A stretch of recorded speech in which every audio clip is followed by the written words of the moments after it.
Hello, everyone, and welcome to round 4 of the iRacing Penguin RC Simulations SIMCAR GrandAM series. Tonight, we're live from the virtual MotorLand Aragón circuit using the motorcycle configuration. I'm AJ Stevens from Stevens Motorsports, and I'll be joined in the booth tonight by none other than Joe Perazzi and Eric Dillingham, with Trevor Greenfield behind the cameras for us. It's great to have you here tonight. We're live on Too Fast Racing's YouTube channel. Please make sure to let us know in the chat who you're rooting for. That's right, AJ. And as the cars begin to head out onto track for qualifying here, what can we expect tonight from this track and the SimCar series? I'm thinking some really tight racing tonight. This track, because it is a motorcycle configuration, it's awfully tight. I would expect a lot more passing coming out of corners, maybe some dive bombing depending. But overall, I expect a really good race tonight. Looks like track temp's about 78 Fahrenheit. Not too terribly hot. No, partly cloudy. Nice. Yeah, no, I think these guys are in for a good race tonight. Absolutely. I'll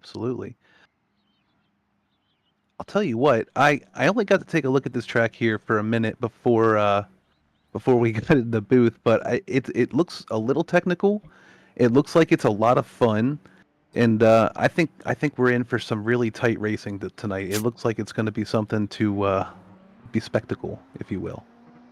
Yeah, I'm really interested to see, especially when you get down to some of these tighter corners with the GTP cars, because I've driven one here. It can get hairy. The corners can kind of sneak up on you. They're almost kind of hidden. One there. Testing track limits. Matt Kingsbury here. Looks like you got it rolling again without issue. And I think Matt's gonna. You made a great point. That's a very tight track, very fast. This is the first time I have seen this track, but quite honestly, I kind of want to be out there. Right, I'd rather be there than in the booth sometimes. But Matt's going to be a really interesting one to look at tonight. 2 weeks ago, he made his debut in GTP, so we'll see how he translates into GTP as the season goes. Looking at Daniel Coletta here. Yeah, he's sitting there with, looks like he's pretty new to the series for Coca Racing in the Ferrari here, Too Fast Racing, and it's, oh, did he make a move to Too Fast Racing? That looks like maybe. I know there's been some shakeups here lately. Hey, he's making that thing look easy, though, coming through these corners. Very smooth. It looks like you're going to need to make some deliberate movements here, you know, and plan ahead for each corner, especially with the tires needing to warm up here in the beginning of the runs. Well, especially down this long straight. This corner here that Daniel's just coming through, it kind of sneaks up. It's weird how the distance is out there, but comes to you rather quickly and kind of unexpected because you also have the visual of the track continuing to go straight for that hairpin that we're not running here. Yeah, it looks like he's taking these turns nice and easy, making a good effort to hit all of his marks. Got a little wide there. Yeah, absolutely. Well, it's okay to test the track limits and a little bit of the limits of the tires here. He's already got them warmed up from the outlap here. I mean, the big thing that I noticed when I've driven this track is to swing very, very wide. Looking at Christian Youngwall here from Quokka Racing Blue. Also in the Ferrari. Just cutting it nice and easy around the track. And it almost makes me want to go jump in the Ferrari, right? Yeah, I mean, that thing looks comfortable to drive. These guys seem like they've spent some time behind the wheel and maybe learned the track a little bit. And we've got Justin Malilo here from FTF Drivers Club. And the GTP. Looking really smooth. See, and this is one of those cars, like I say, with some of these tight turns, it tends to want to light the tires if you're in the wrong gear, and as tight as it is, it wants to cut one way, whichever direction you're going, and all of a sudden you're around. Matt Kingsbury with the fastest time so far, 1:37 on flat. That's pretty decent. It's good. Looks like Justin might be having some problems here. Or maybe making some quick adjustments. Possible. Yeah, with what little I have seen of this track, it certainly looks like it's going to use all of your driving abilities. Oh yeah, especially coming into this section here, because it's a lot of drop off that we're seeing on board with Paul. It's kind of like a weird corkscrew in the essence of it doesn't have a lot of drop to it, but it's blind at the same time. You've got to know where you're at all times on this track, because you'll have corners that just sneak up out of nowhere. I see him coming into the turn 12 there. Yeah, we got Paul, I'm not going to pronounce that last name here, already a second back from Matt Kingsbury, and, looks like he's going to go ahead and make another solid attempt at trying to take that pole away. On the back stretch. There's actually two of them on here that we can see coming out of this turn here. We're in this one, and then the one here for the start-finish line. It's Kevin Fanning holding it down for Colca Racing in the Porsche. Looks like he's our leader as far as GT3 is concerned. Yeah, carrying a lot of speed out of that turn, and here into turn 1. That was excellent entry. Excellent. I would say he's done his homework with the setup for this one. Almost makes you wonder if that's what it's just going to come down to, is who's got the best setup tonight. Well, and the interesting thing that I always find too is sometimes the Porsche suits the track, sometimes the Ferrari suits the track, especially in GT3. It seems like there's a bigger gap between the cars. GTP, it's kind of what are you comfortable with, or what do you really want to race, and I would say that they're all fairly close. Not really a lot of differences. There's probably some certain things that one car does a little bit better, but GT3, especially the Porsche being rear engine, if you're carrying too much speed, the back end wants to step out and carry you away from the corner. The Ferrari, you can kind of slide it through the corner. So it'd be interesting to see if Kevin's lap time's indicative of what we're going to see come race time as well.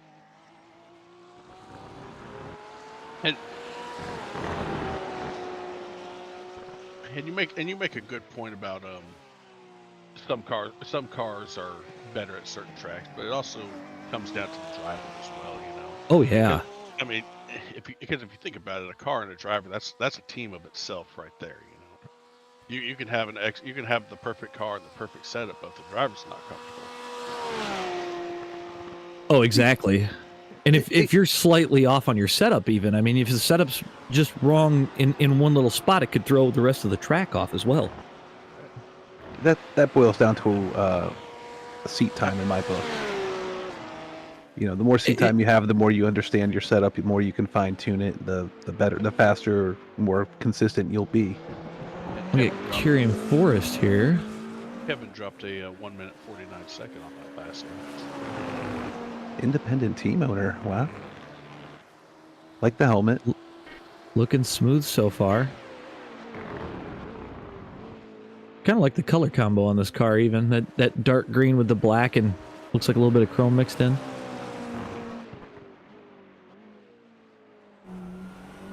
You just don't see too many independent team owners anymore. Nope. Looking really smooth on the wheel. And see, this is what I'm talking about with this straightaway, because you see off in the distance, the track wants to continue to go, and if you just kind of brain fade right about here and forget that it's going to turn left, ooh, you see he hesitated there. And it's something to kind of be mindful of. I would almost expect a few weird off tracks there maybe, especially later in the endurance run, as brain fade starts to become a thing. Just pitching it around these tracks. Oop, and he gets a little loose right there coming out of one. Little handwork there. Yeah. Excellent. We got a little busy, but really nice recovery.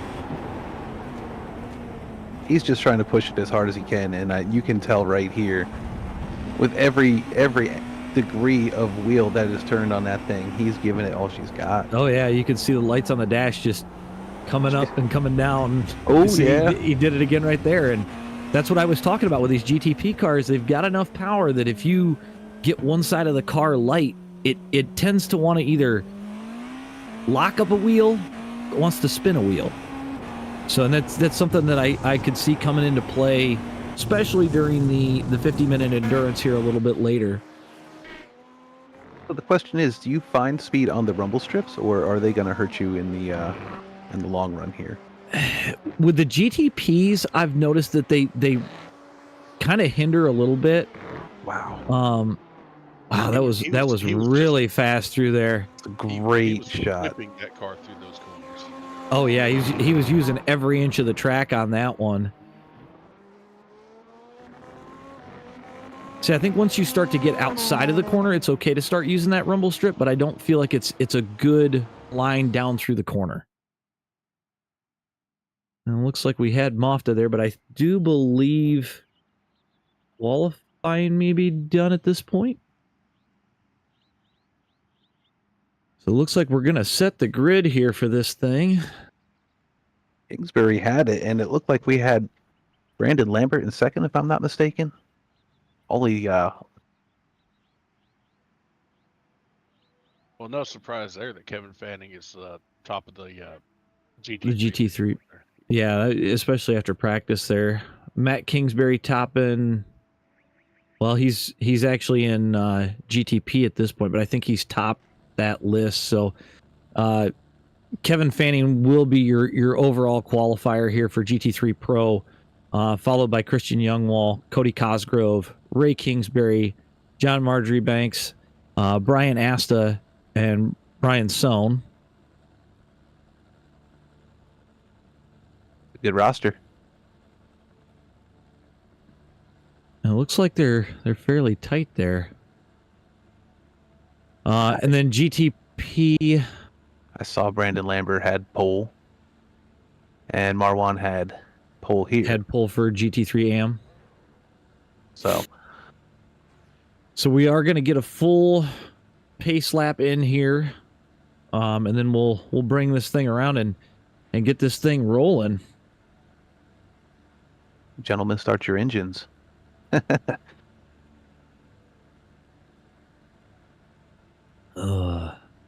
Is Ruby racing tonight? I didn't see her on the qualifying. Okay.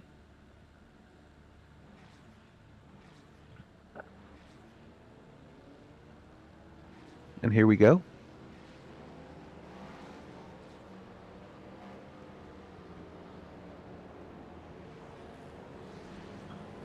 Slowly getting rolling here. Now, GT3s will leave a gap to the GTPs, so that way we can separate the start here a little bit.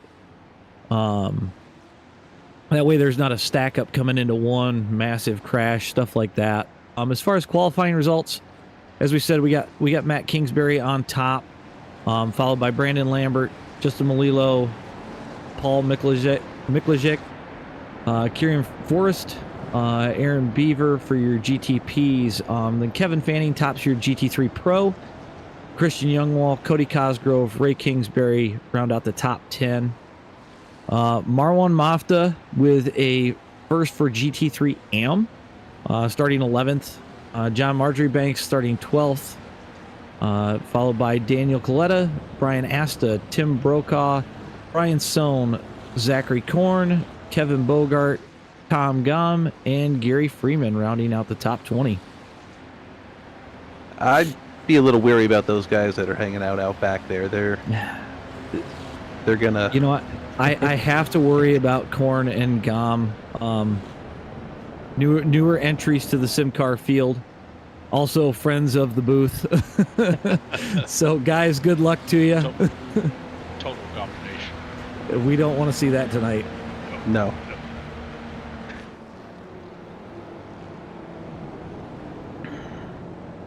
Some interesting looking paint schemes we've got out here on the track today too.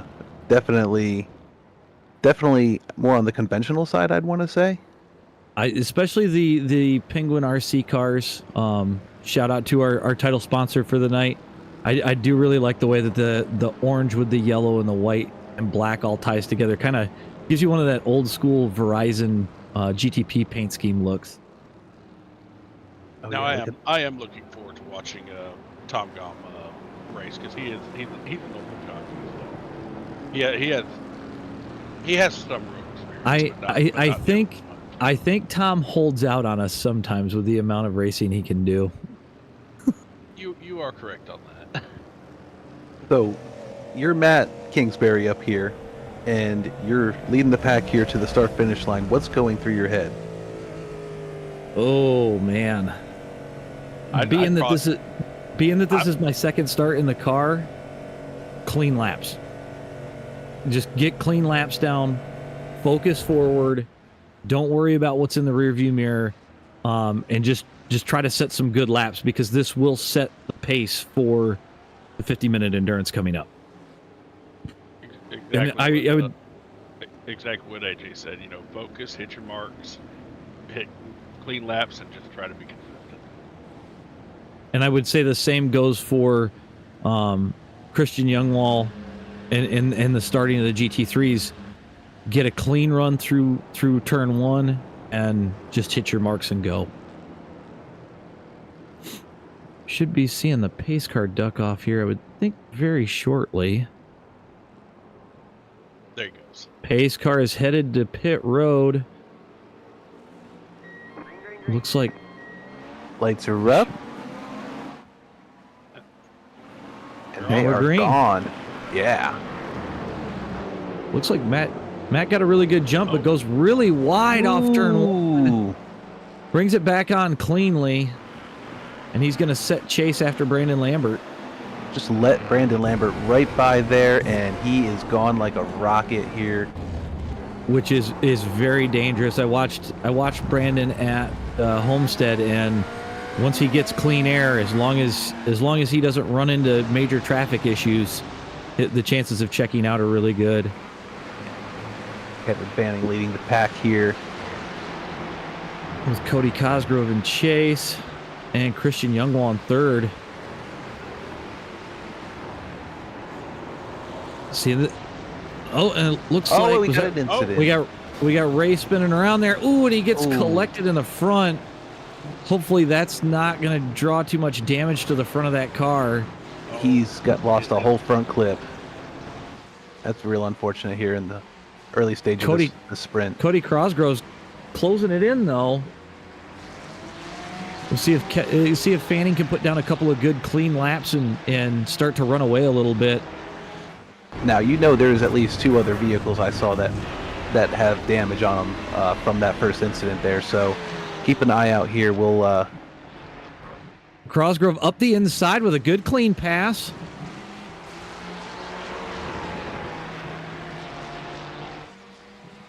And it looks like he's going to start to pull a little bit of a gap there.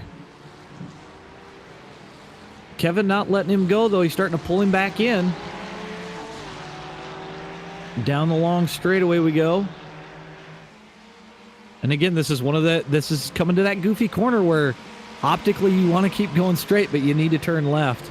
Oh, looks like we've got several cars off the track back there. Looks like they got it. We've got Marlon Mofta leading GT3 AM.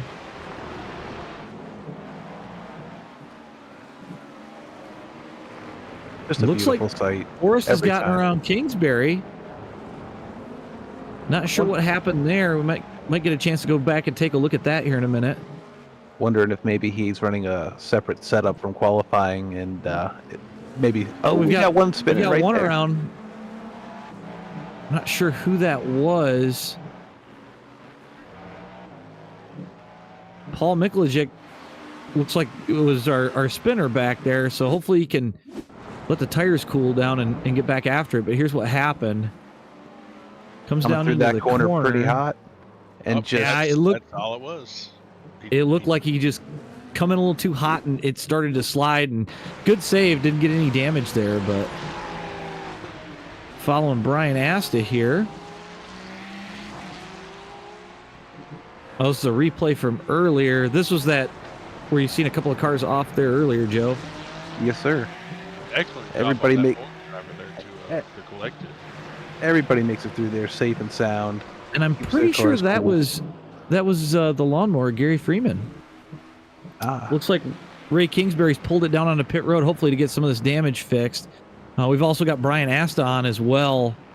Not sure if there was some interesting damage to that car, but it looked like he was clean when he come off. Gary Freeman here, who was involved in that little tiff we saw in the replay there. I think he was trying to mow the lawn earlier. Yeah, well, that's what you do when you're the free They do man. call him the tractor.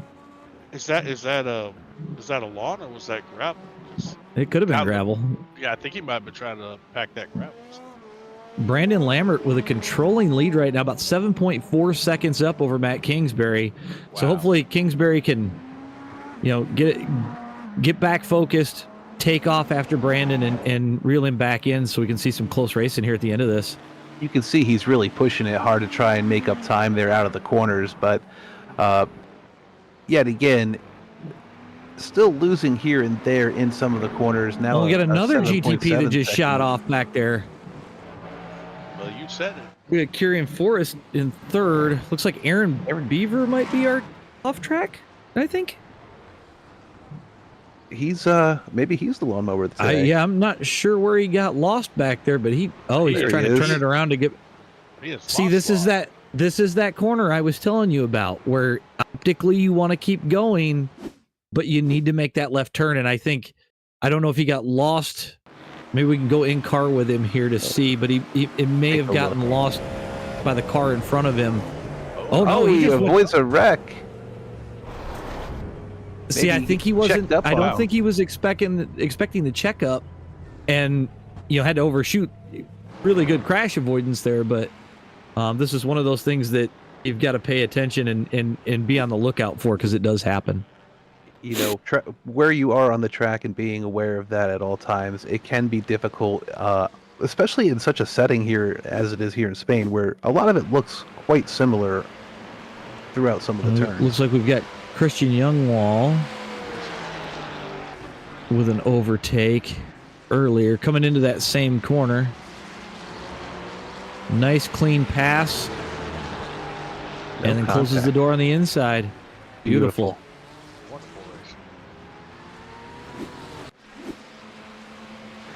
Well, I mean, if being a race car driver was easy everywhere. Right. Cody Crosgrove continues to hold down the GT3 Pro. Beautiful line through there, followed by Christian Youngwall, and then Kevin Fanning holding down third. And then we've got John Marjorie Banks in fourth. Real tight racing here in GT3 Pro right now.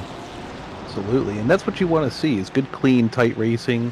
Everybody having a good time and not making any too brash moves.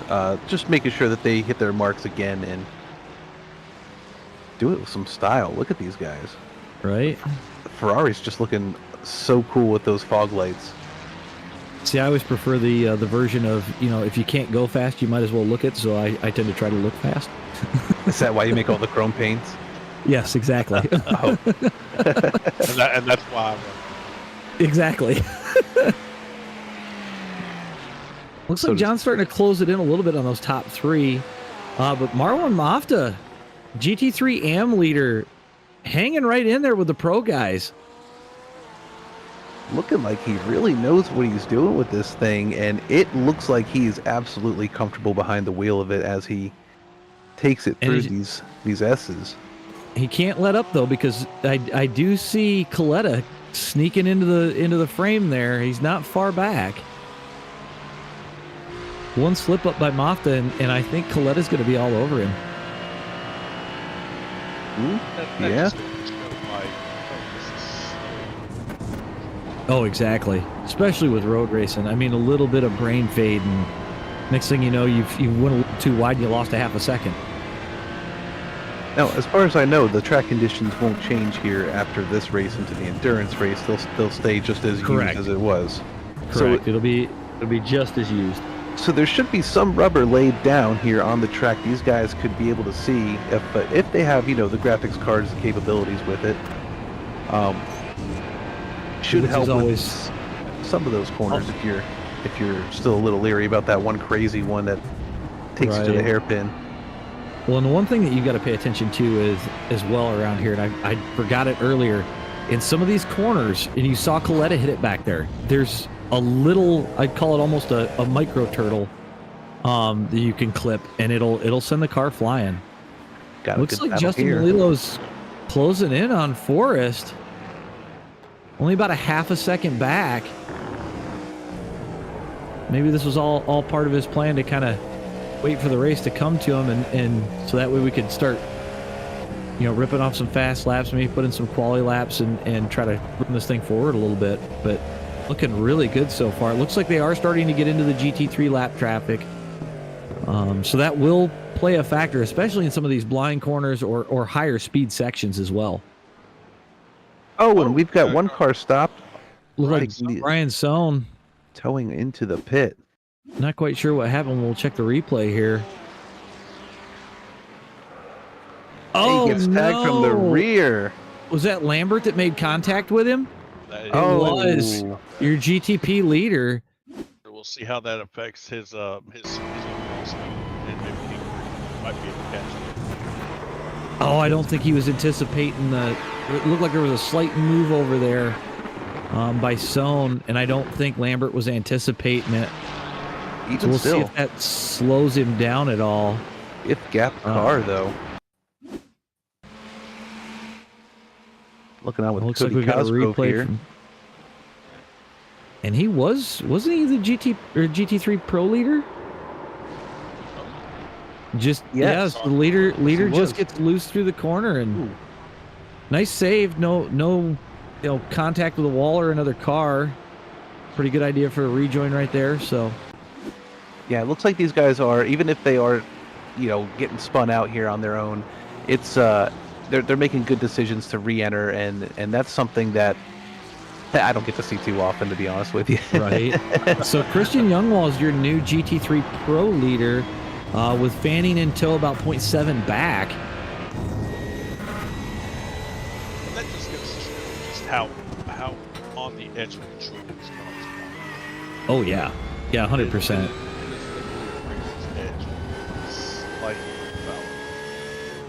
Yeah, you clip a curb or get on the gas, like getting a little too hard, you're too far outside, or you're spinning all of a sudden, and you're scrambling to collect it back up.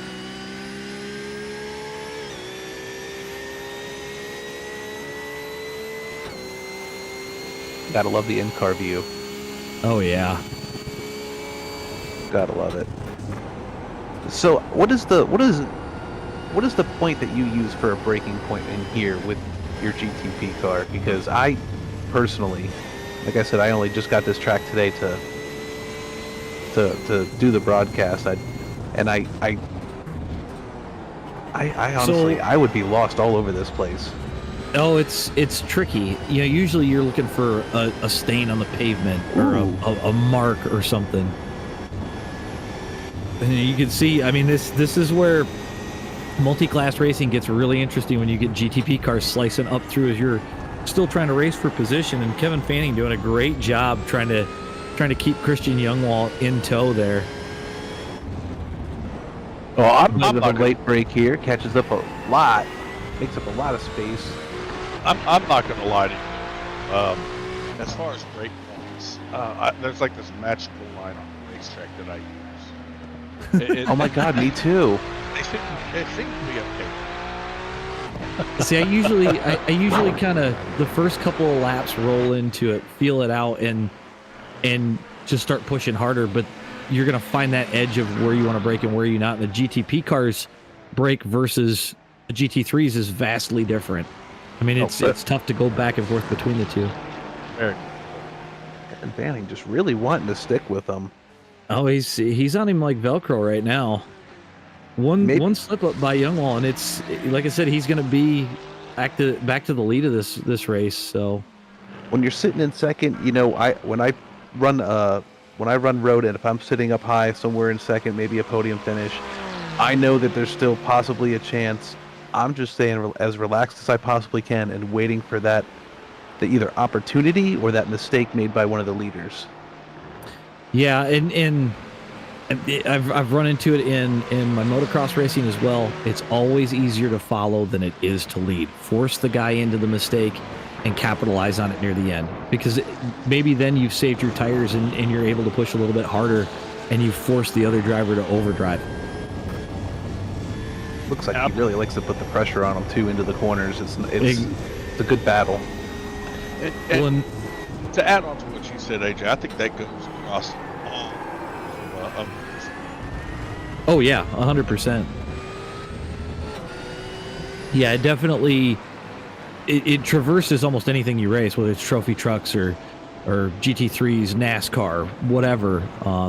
If you can put the pressure on the leader, the chance of forcing him into a mistake is that much higher. And it looks like we're going to see a couple of GTPs catching these guys as they battle for first and second.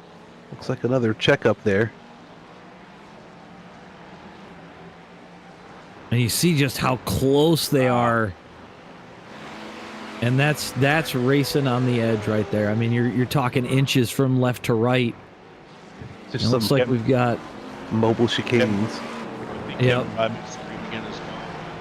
The other cars. Yeah, exactly. Oh no, and Force goes wide. Yep. And Mikulajic makes it by. He's off. But then he goes off. And then there's another GTP joining this race. It is a three-way battle, and it looks like Justin Malolo has gotten around Mikulajic coming down into the left-hander. Can he hold it? Side? Man, these things are like on rails. He's still not clear. He's not letting him go. Still not clear. It'll be interesting coming down into one here, because this is not exact. And Justin gives him the outside there. Beautiful. Like you said, this is a MotoGP track. It's very narrow, and these cars are very, very wide. And that looked like a clinic of back and forth. That was awesome racing, no contact, and Mikulajic locks it up. Justin going to try to go around him here on the outside, I think. Really pushing that thing absolutely to its limit to try and stay ahead of Justin Malello here out of these corners. This is a three-way battle for third right now. And Justin's going to swing it to the inside, but he decides against it. Just playing some mind games, no big deal. Let him know I'll peek it there if I want to. I think Justin's doing a good job of putting pressure on and finding out where this may change things going into the 50-minute. Mikulicic's off again. Yep, he went off and just kind of blew that corner right there. That's using the access road to get. Yep, just forcing the mistake. Let's see if he can do the same thing to Forrest, and maybe pulling a podium here. I don't think he's got time to reel in the other guys, but I thought for certain Justin Malillo there was about to spin out. He's got, from my angle, it looked like he got very, very loose coming out of that. And Forrest with a big move, and there he goes. Eric calls it. Malello's around. He collects it back up. Did he lose a position there? And it looks like Mikulajic. Yeah, it looks like Mikulajic got around him. He's about 3 seconds back from him. That's crazy. That was the best call out I think I've heard in forever. He called it out before it happened. Christian Youngwall holding it down, but it looks like Kevin Fanning trying to go up the inside on him. Leaving plenty of room. That's just beautiful side-by-side racing, though. You know, there's a lot of respect that's given and taken here on the track, and that was just a perfect example of good respect to another driver. As he breaks it in deep into this corner to see if he can stick with him. Well, the Porsches, because of that rear engine, I feel like you can run it in a little bit deeper than the Ferrari. Whereas the Ferrari wants the slip angle to get around the corner, the Porsche, it kind of turns oddly. And he goes back to the inside here. Did they make contact? They had to be really close right there. That was so tight. With the GTP coming. Oh my gosh. Oh, I know. This is calamity, is what it is. But they're still at speed.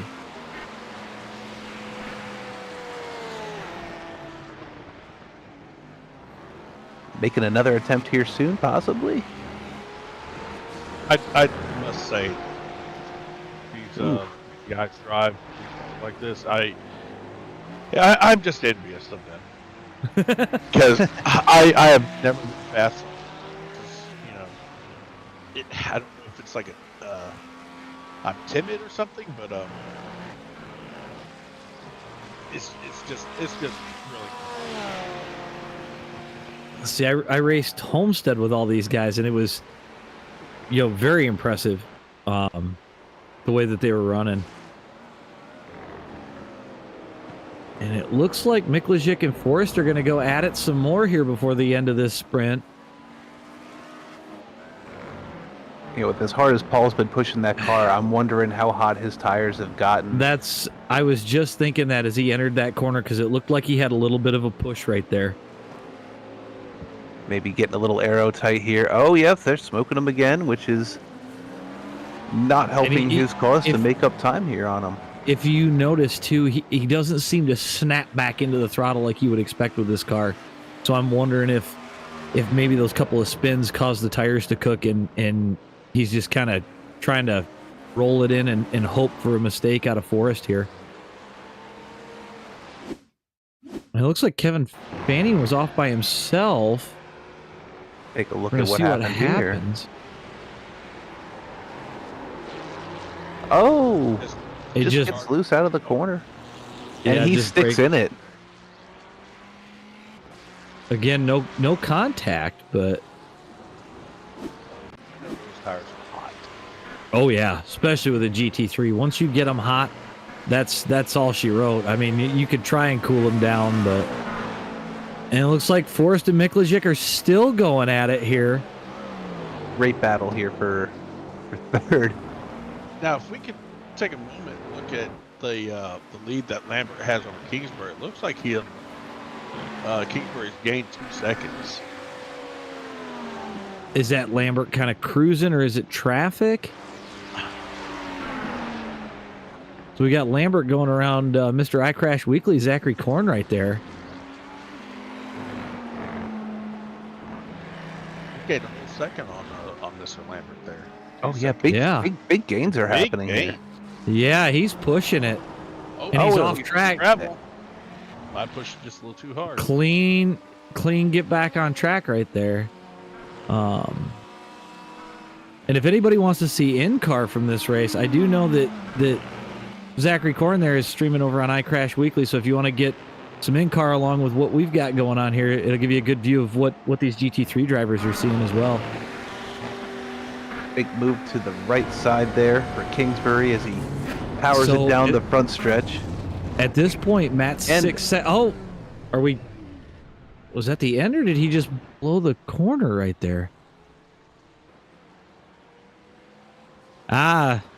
Looks like our race is over. I wasn't sure if he went off there or what exactly happened. So, Brandon Lambert is your GTP winner. Matt Kingsbury coming in second. Looks like we've still got the race for third on. Mikulajic bringing it across the line there, followed by Forrest. There went Gary Freeman. I know that goofy Porsche anywhere. Seen that thing just going to mow the grass again. Christian Youngwall holding it down for GT3 Pro right now.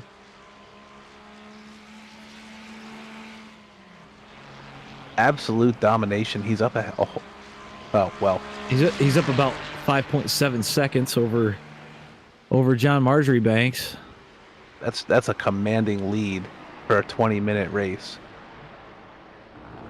Kevin Fanning another 5 seconds back, and there he is, duking it out. Looks like Cody Crosgrove all over him here at the end. Crosgrove's going to try and probably throw the kitchen sink at him here to try to get around, but I don't think he's got enough time. Nope, that was it. A beautiful race for both of them. Third and fourth. Got Daniel. Oh, looks like Marlon Mafta. Looks like Mafta brought it home for GT3 AM. So now the question is do you run the same setup you ran for the 20-minute, or do you look at more of an endurance setup for the 50-minute? I wouldn't be surprised to see some tweaks made by some of these teams. Some adjustments I would made. expect that as well. They probably learned a lot while they were out on the track, and if you're, I'm going to say, if you're smart and you take what you learned from this 20-minute stint and put it towards your 50-minute endurance, endurance, but the feature, if you will, it'll benefit you in that run. It does look like our graphic is still messed up, but we had Lambert, we had Kingsbury second, Miklajic in third, Malolo in fourth, Kieran Foster in fifth, Aaron Beaver in sixth for GTP.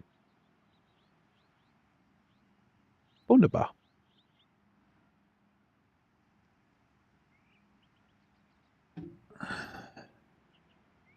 Yeah, overall, I would say this was a really good 20-minute race to watch. Like, again, it makes me want to get back out there in a car instead of being up here in the booth. Yeah, most certainly. Saw a lot of good battles out on the track here for this stint, and some mistakes, but admirably, we're all guilty of doing the same thing. Oh yeah, yeah. I think any of the three of us can say that we'd have looped it out many times around here. Speak for yourself. I'm perfect. Let's face facts. You've got a bunch of oval jockeys here in the booth on a road race. All right, we know how to go left. Yeah, we can go left. Sometimes I can go right. Sometimes you turn right to go left. I know how to go right to turn left and everything. I'm a Pro 4 jockey, so you know. I thought that was dirt. Yeah. Oh man.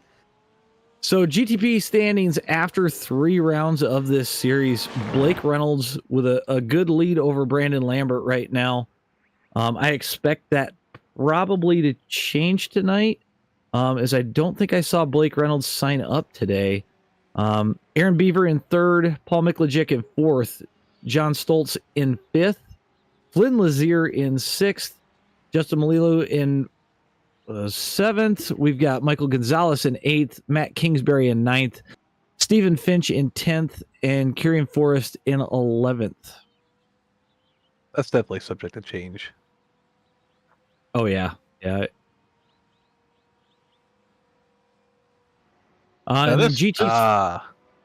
This looks like some good fun racing right here. Even if I don't do anything as far as driver standings, I would like to join exactly. Races, you know. GT3 Pro points prior to the sprint race. We've got Ray Kingsbury in first, Kevin Fanning second, Cody Crossgrove in third, Brian Sohn in fourth, Christian Youngwall in fifth, John Marjorie Banks in sixth, Matt Kingsbury in seventh, and Logan Grado in eighth. A lot of Ferraris. Oh yeah, yeah, definitely. GT3 AM prior to the sprint. Marwan Mofta is your points leader there, followed by Kevin Bogart in second, Tim Brokaw's third, Alex Axman in fourth, Gary Freeman in fifth, Daniel Coletta sixth, Ruby Lehman in seventh, Josh Ondo in eighth, Zach Korn in ninth, myself in 10th, Tom Gom, the Gominator, is in 11th, and Brian Asta is 12th. How do you think you would have done, AJ? I'm going to just go and say not worth a bean. I raced this track during week 13 when they had all the cars here, and fun track. Need more time on it. But Gary asked me if I would do another one in the booth. I had so much fun on the last one. I said, why the heck not? And then I brought you clowns with me. I blame you. Yo, you're blaming me. All right. Well, you really have nobody to blame but yourself. So. Yeah, yeah.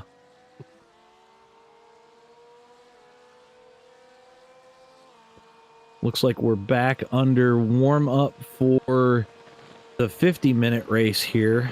Watching Kevin Fanning from the blimp view. That is such a great angle right there. It just shows how fast he is booking it down that straight.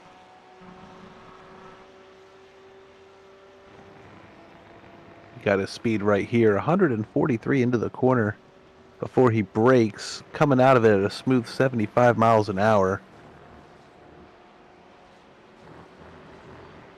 Just the object of trying to carry as much speed as you possibly can through these corners while balancing the pressure on the tires. It's amazing.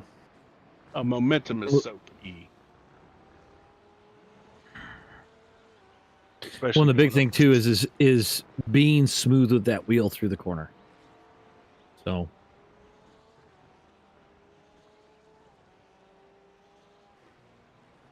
slow is smooth, smooth is fast, but I don't know if that's so much the case here in road racing. I know that backing up corners absolutely will change everything for you if you need it. Kevin Fanning seems to be pretty satisfied with his lap so far. We've got Tim Brokaw with a 2.5 second behind him, and Brian Asta in third. John Major. Oh, and he's off. A little too much sauce on that chicken, buddy. And he collects it back up and able to get back on the track. Good save, no damage. Cleans the tires off, gets back to it, and spins it again. Those tires are hot, so. Yeah, you can't push it that hard after a spin like that. Your tire's going to be a little toasty. It's best to just try and limp it out of there, or maybe even go back to the pits and try again. But and again, this is it's a little disheartening to see, but it's a warm up, you know. I've been in that chair before too, and it gets very, very infuriating. So. Looking at Matt Kingsbury here.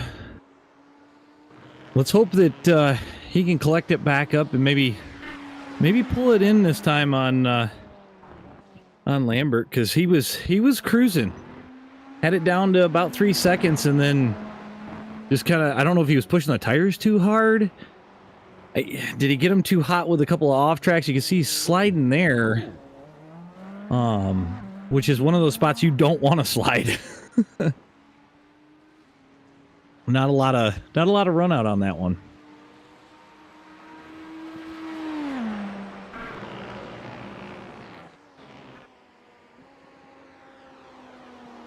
Looking really fast down through there, though. Wonder if he's made a few adjustments before this race gets going. And here we have Tom Gom, the man affectionately known as the Gominator. Prepare yourselves for Gomination. The only man in the McLaren, which is interesting. He just has to be so edgy. I think it's because he likes the flames, Eric. I really do. Probably. Like, could you try and look more like Iron Man? He's definitely an oval racer. Specifically, loves dirt. Races dirt in real life. One of the goofiest characters we've ever met. I would 100% say that. He is something else. Yes, that's the easiest way to put it.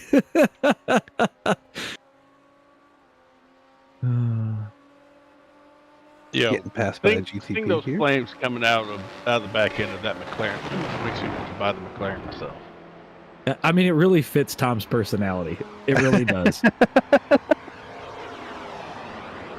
No, I'm not touching that with a 10-foot pole. I do have to mention I love his paint scheme and what he has on it. If you look closely, there is a phone number on it, and it means something dear to Tom. It is the suicide prevention number. You know, we've all known somebody who's gone through things like that. Tom has had that personally in his own life.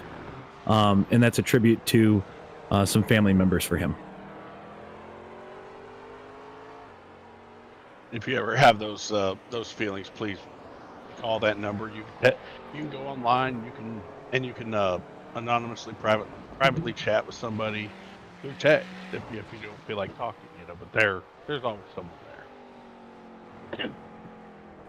Just talk to somebody.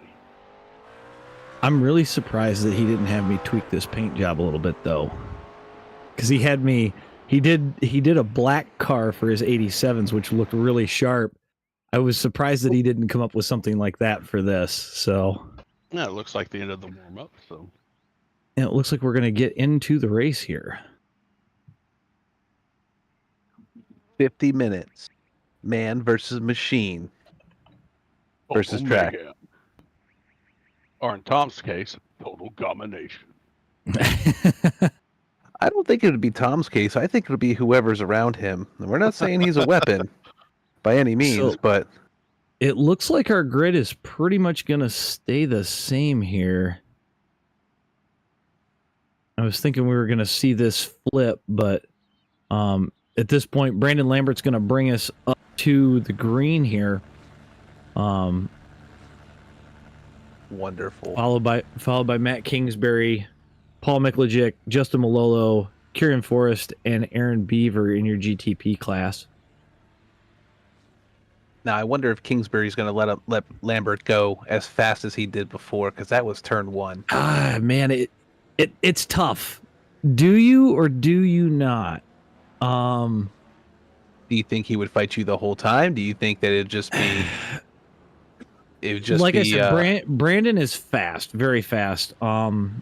If it's me, I might ride behind, see where I can catch up, and hope that Brandon burns his tires up a little bit. I mean, they are going to get a pit stop in here this time. So... Yeah, are they running different types of... are they running a different compound or anything like that? Or is this just strictly one set of... one set. Okay. Not like Indy cars or anything like... Yeah, just one type, so... Now, AJ, if you'll forgive me, because I am new to SimCar and how their format is, what is the purpose of the 20-minute sprint? It serves as a dual purpose. Number one, they get points for it. So it's just like any other points-paying race. But it also determines the grid, which it looks like we may have flipped left from right. So if you're on the pole, you were going to be in second off the start this time. Okay. But it's essentially a dual points paying race. The sprint is worth less than the feature, but still a points paying race nonetheless. Well, obviously. So I mean, if you win the sprint, do you get a win marker next to your name? I mean, is that considered a win in the standings? I believe so. Yes.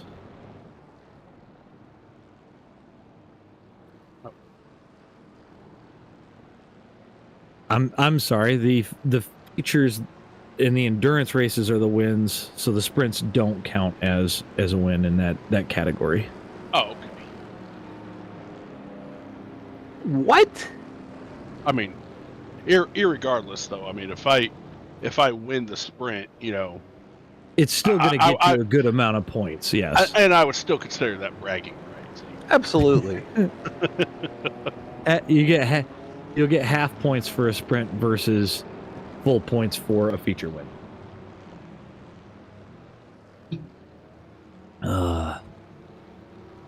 If I'm Lambert here, I think I'm going to try and get a good gap opened up over Matt and maybe force him to try to make a mistake like he did late in the run for the sprint race. And then that way it gives me a little bit more gap. And we'll see how that goes here. Hopefully Fanning can turn things around from the first race and stay close right there to the end, because that battle they had in that first race was just awesome. On board with your sprint winner Mafta for the GT class.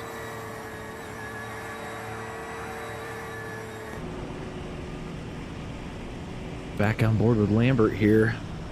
We got a little bit further to go around, and then it'll be time to light this thing off. Here we go. Coming to the front stretch and the Pace line. car.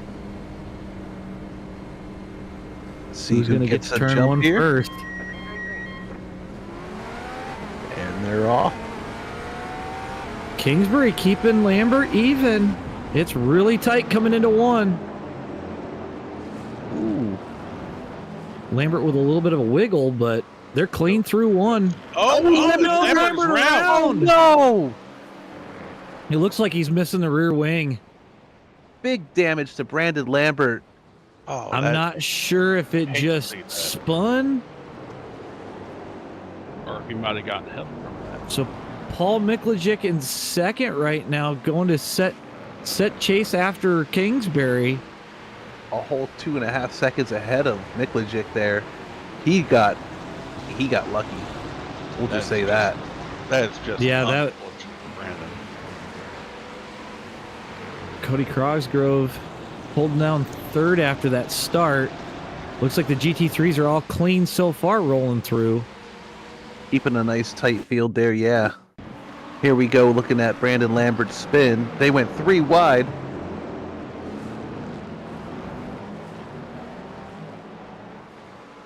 Oh, it looks like And just cold tires, and he just looped it. I think he was pushing hard to make sure that Kingsbury couldn't get too far away from him, and unfortunately, it just kind of come around. Combination of cold tires and trying to keep that inside line so that he doesn't get into the guy on the left side of him there, but he did a good job trying to keep that thing collected and only took some minor damage. I want to say a wing's minor damage, but I don't know how fast Tom they're going Gom's slow around here. I don't know if he spun on cold tires. See what happened to Tom. Oh, just and that's exactly what it looks like. Locks her down and keeps it from getting contact. That's great. Yeah. Avoidance from everyone else coming around him too. We got Aaron Beaver up to second. Looks like he's gotten around Forrest. And Miklajic, who was in second, is off the pace at the moment. I'm going to go take a look at what happened to him. Whoa. Good moves. Oh no. She just snaps right. Yep. Still no contact, so. It started to come around on him, and he tried to counter steer. Like I said, just Coletta and Mofta going at it pretty good here for the AM class. Just such big Zach Korn in chase. I'm shocked with Korn right now. He's up to third. Oh, I'm not shocked. I got to give him a little bit of a hard time. Yeah, a little bit, but you can bet he's not going to let these two go either.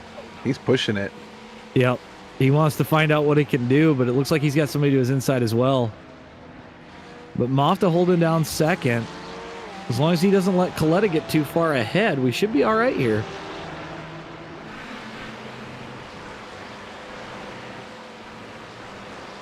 Korn leading that second pack. Looks like he really knows what he's doing. Christian Youngwall running away with it right now in GT3 Pro, but he's got Marjorie Banks right behind him.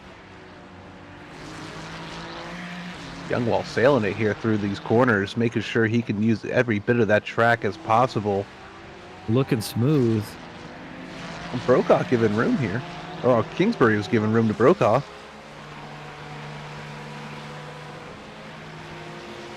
Them guys coming out of that corner back there, I'm telling you. And Ray's got to really push it after the way that sprint ended. So he's got a ways to catch up to the top 4 in GT3 Pro. And this early in the race, it would behoove you as a driver for a little give and take between the drivers. Right. We'll see if Korn just lets him go or if he's going to still keep pushing. Well, let's keep in mind, maybe these guys made some tweaks to their setups or are using a completely different setup for the endurance run to try and maximize, the car's capabilities here. Yep, also a possibility there. But at the same time, if you're Ray, oh no! The Korn is spun. He locks it down. No damage. It looks like a little bit of damage, maybe to the rear end. I don't really know, but he only lost a couple of positions there. Now, was he defending and used up his one move, or was that a case of? I don't know. I'd have to go take a look at it. I know Ray was trying to push it through. Great camera work by our producer here, Trevor. So they're side by side, but Korn gets a little bit better of a run, and I don't know if after the turn, if he slips. It just looks like he slipped. It just looks like a slide job. Slide job.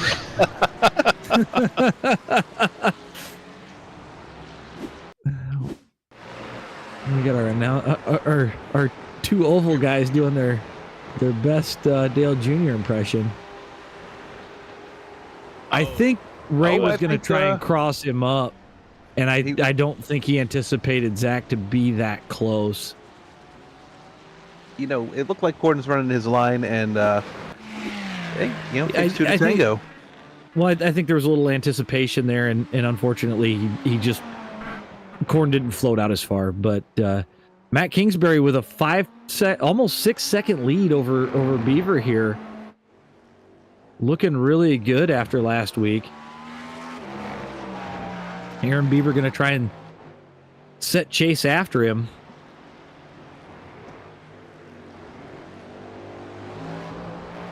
Looking really smooth through there. We really said slide job. Yeah, yes, you did. Kieran Foster holding down third in GTP. About almost 10 seconds back of Beaver. And then we've got Paul Miklajic running fourth here, about 25 seconds back from your leader, Kingsbury. And we see the 53 of Malillo is in the pits, so. I'm not really sure. Looks like he's missing the front end on that GTP. We're going to go take a look and see what happened to him here. Sends it down to the inside. Closes in on Forrest really quick here. Oh, see, that was one of those little red turtles I was talking about. Wow. Did he just not see it, or... It looks like he... But you see... was turning too hard to the left, got off onto the grass, and just smacked that. And you see how small it is, but it upsets these cars really, really badly here. It didn't upset it. It made it sad, man. It took its whole face off. Yeah, Thank God it happened right by pit road. It's like a John Travolta, Nick Cage movie right there. He was airborne, son. It took his face off like a face. That's going to take some time, but it looks like Lambert's moving again, and he is hot on the trail of these GT3 guys. He's about a minute 16 down, minute 17 down from your leader. So we'll have to keep an eye on that and see. Be interesting to see how far he can close this thing in. I mean, with 42 minutes left in the round, he's got a lot of time to use. And he's going to be pushing it. You know, I'd be on full attack mode, trying to make this thing absolutely do everything it can to get as close as he can to, to get back up to Miklajic. And if there's anybody that can do it, it's definitely Lambert. Oh, yeah. Especially after what I saw last week. I got Cody Crossgrove holding down third in GT3 Pro with Fanning hot on his trail. They're not far back from the GT3 Pro leader Youngwall, about 3 to 4, about 3.5, 4 seconds back. It's almost like you can see some of the styles of the driving changing. There's a big shift from the sprint to the endurance part of this here. So Kevin looks like he's taking his time through the corners, really nailing his marks. Do you see who's coming in behind Fanning? Lambert? Yep. You could just see him. Here he comes. There he goes. There's another position gained overall. He's on a charge, I'm telling you. Oh no, and he sends it again. He kept it off the wall. That grass saved him. Wow. I think he's pushing her just a bit hard there, but... All right, now back her down. Back her on down to balance. Balance. Yep. I think he's found the limit of what that car can do. AJ, for anybody that doesn't know, can you describe the frustration that Brandon must be feeling right now? 110%. It's the panic of there's 40 minutes left and I need to get as close as I can. And Miklajic is his closest, but it looks like Miklajic had an issue here. Clips the dirt. Oh, he locks it in. Then he just overshoots it, misses the braking point completely, and tries to maintain dignity here. That's possibly going to help Lambert here in the late going. If Mikulajic keeps having small issues, it's going to allow Lambert to close back in. But it looks like Lambert's backed it down. He's about 1:30 back. So he's about a minute to Mikulajic right now. So Mikulajic's okay, and he's about 16 seconds back of Forrest in front of him. So if it's me and I'm Mikulajic, I'm just going to hit my marks, pray that one of these guys gets into an issue. And it looks like Tom got him off back there. But pray that one of these guys has an issue, get some fresh tires on this thing at the soonest possible convenience where it's comfortable for me, and then make a charge for the end. And it looks like Tom's gotten rolling again after we saw him spun back there. I'm going to guess he comes into this corner and the rear end just walks on him. Oh, it started to, and he corrected too much too soon. Just snaps. He just dominates himself. Now, I'm wondering if he's confused because there's no dirt on this track. That could be. He thought it was going to slide. The problem is that car looks too happy for him to be driving it. Lambert is up to 5th overall. He's a minute 31 back right now. I suspect he's still going to have to pit just due to time, and I think this car can go right around 30 minutes on a tank of fuel. So I expect him to maybe pit sooner, see if he can't carry it. Looks like we're following Gary Freeman right here. Sailing Gary the Porsche. just loses it. He said, man, there's some grass I gotta mow. Yeah, and he does a lawn job. He was just making sure the landscape was I keep telling him he needs a car that's painted like a tractor. Maybe I'll make him a John Deere paint this week. So, anybody from John Deere, if you're listening, let's go ahead and give Gary Freeman a sponsorship there. Lambert finally starting to close it in a little bit. He's down to 129.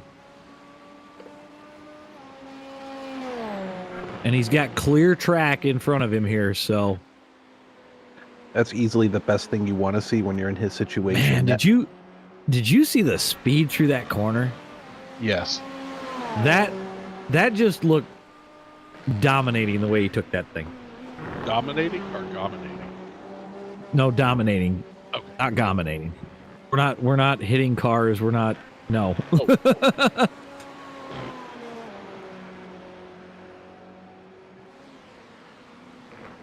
That thing's a rocket. Yep. He's got a good setup in that car. Oh, but don't put it past Kingsbury. No, he's up 9 seconds over Beaver. Almost 10. Which is a big turnaround after last week. And it looks like Tom's had another issue. I'm sorry, Tom. Love you, bud. Oh, same thing. Yeah, he comes in the corner, it pitches really quickly, and we got toward two. Oh no.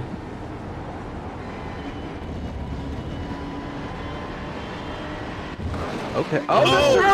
He hit. He saw Jesus. Oh wow, I'd love to see an outside view of that, because I'm pretty sure that he thought he was Gravedigger or something right there. That man saw Jesus. Yeah, Shiva, some of these, Buddha, some of these turtles. Oh man! It's like he found the nitrous button to lift the front end of that thing up. We're going to the moon, boys. So, do you think that knocks the alignment out just a little bit? I know for sure it does. I did it at Lime Rock in the chicane there. Okay, Now that we've got the answer to the alignment, do you think it might knock a few teeth? Oh yeah, 100%. Looks like we got Mafta right behind Coletta for the AM lead here, and then Kingsbury in tow. Kingsbury just right there sniffing them, making a move to the left side. We have Forrest coming up the inside in the GTP. Oh, I'm sorry, that was Forrest. It looks like Looks like Ray's had a good turnaround after that early crash in the sprint. Now, are the two Kingsburys, are they related? They're brothers. Oh. Yep. I wish my brother would get iRacing. I keep trying to talk my brother into it, and he keeps telling me that it's imaginary cars, but that's his own opinion. And you think I work a lot? My brother works. It looks like we got a GTP off in the dirt that they just... Looks like Forrest went off. Oh, dear. He really wanted to go kiss that wall, it looked like. Yeah, he was way off there. I mean, if he not sure if he just... road, he could have joined me on the in the Pro 4s. So. Yeah, it looks like he just tried to turn it like... Oh! Yeah, that's gonna... That hurts. That hurts.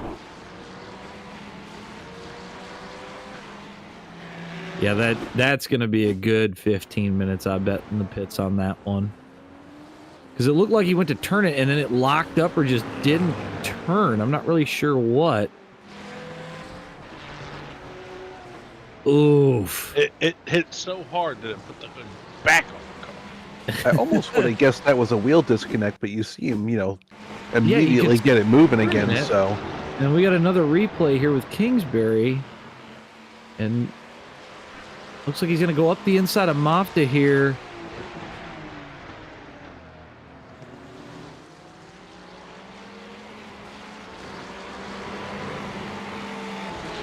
Looks like good clean racing right here. Seals the deal on Mafta. That was just some good, clean, hard racing. Yeah. Like I've said, it's such a treat to watch. And like I said, I can say from being in the race with these fellas, we'll get back to that in a second. We're looking at Asta here for just a second.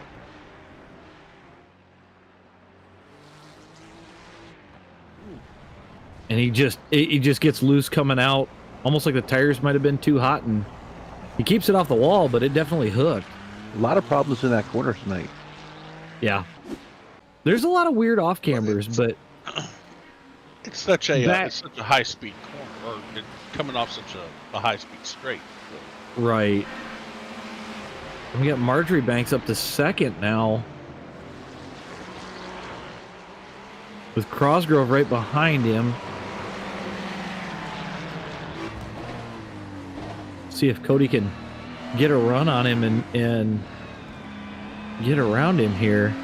And I do apologize. That corner that we're calling the problem is not off the high speed straight. There's a lot of braking. So I can imagine that's your tire temperatures. So. Yeah, you've got that hard right-hander and then back into a left. Yes. And you're trying to set up to get down the high-speed straight. So Cody going to try to go inside of him here, but just closes the door on him. Probably just wants to keep away from that turtle. Yes. Yeah, especially for what we saw with Corn. Watch out for that turtle there. Didn't know we needed a Pro 4 for this track, right? You know what? I'm going to do it. I'm going to do it, he says. But back to what I was saying earlier, after being on the track with these guys, I mean, just the level of respect through the corners, not trying to force guys wide, but hard racing, is what makes this series a whole lot of fun. There's a lot of respect I've been seeing on this track too. It's not just there's hard racing and there's respect, and right. I have not seen anybody go for any kind of swipes. I haven't seen anybody go for anything. Maybe there just aren't any grudges yet, but got Ray Kingsbury to the inside of Coletta here. I mean, so Kingsbury running top 5 in his class. Go ahead, Eric. It just goes to show that you can have good hard racing and being competitive while still being clean. Having that give and take between two drivers. I mean, it can be done. Oh yeah. And honestly, when you have good hard clean racing like you're watching right now, that is more thrilling to watch than anything else. You are young Wall. How much trust are you having in Marjorie Banks at this point right now? I'm sorry, not young Wall. your Cosgrove. Cosgrove? And all them. Yeah, like you got to have a lot of trust in the guys that you're running around is the point that I'm trying to make here. It is. Yeah, and I mean, it's crucial. We've seen it, in iRacing official races even. You used to running around the same guys that you're running with all the time. You know exactly how they're going to run. You're not going to see somebody make a stupid move when they shouldn't. And, I'm sure Cosgrove knows exactly how Marjorie Banks is going to drive, and he can tell you probably where he can force him to make a mistake. You learn how to run with the people around you. Yeah, absolutely. Yep. I think you and I have made that point up more than once. Oh, exactly. And you've got a really tight three-way battle with Fanning joining the thing here. We're getting down to 30 minutes to go. I can't remember where the GT3s have to pit at, but I want to say I think they can go farther than the GTPs, if I remember right. Ooh, and it looks, yep, looks like Marjorie Banks just blinked there for a second. Oh God, they're using lag switches. I knew it. I doubt it, but not the lag switches. A known pro trick. I mean, look at how tight this racing is. I mean, these guys are bumper to bumper. I am jealous. I wish I could be right there with them. Yeah, that looks like a lot of fun. Yeah, absolutely. Just sailing it in here. This corner right here looks like it would be a blast. Oh! Just sniffing what you got there. I was almost wondering if we were going to see a Dale Senior move. It was a left-hander. Yep. I didn't want to wreck him. I just wanted to rattle his cage. Yep. Cosgrove looks like he's getting a little bit better drive out of the corner than Marjorie Banks, but do you think he's just being patient? Ooh, and there it is. That's turtle. The move. I'm telling you, no, but John comes back on him he went for the crossover to the inside. Giving him room to come back in. Can he complete the pass? And contact made. Contact. And Fanning. And Fanning coming in, taking advantage. Exactly what he wants to see, and that's going to cause Cody to... Cody's going to force his way in there. If we get an outside view of this, I can just imagine how he that would be awesome to see from the outside. But Cosgrove going to try and pull Fanning in. Fanning getting the better end of the deal on this one. I mean, he picked up 2 spots without really having to work hard. That was some incredible driving. I'm sure he was working that wheel inside that car. Oh, I'm sure. I mean, did you see Cody's? Anything. Here we go. So side by side out of the Ferraris. But look at how much room they're giving each other too. So there's the contact, and that Porsche just cut right underneath. Excellent move. So there are advantages to running the different cars, and I think we saw it there. A shot to Fanning. He takes it just fine as he exits the corner. Phased. And it looks like Cosgrove went off into Marjorie Banks. No, that was Marjorie Banks hitting the pits early here. Which, like I said, I knew they were close. It looks like Korn's missing his front end, what I saw in that shot there. Yeah, it is. We see Tom going to the pits as well. So. Yeah, it looks like Korn's missing his front bumper, so be interesting to talk to him after this race gets over. That's a shame. Tom's got his 4-ways going. I think he needs a CPU reset on there and some hard driving back with Brandon Lambert and that other guy. Yeah. That guy. There's Matt Kingsbury again. Matt's still out to about a 9-second lead, so, and Lambert's still a minute and a half back, so I don't know if he's settling in, maybe hoping to pick up that 3rd place, but I don't think he's going to have anything for Kingsbury. Unless Kingsbury has an issue. I just have to appreciate the paint scheme on that Boca Racing BMW. It just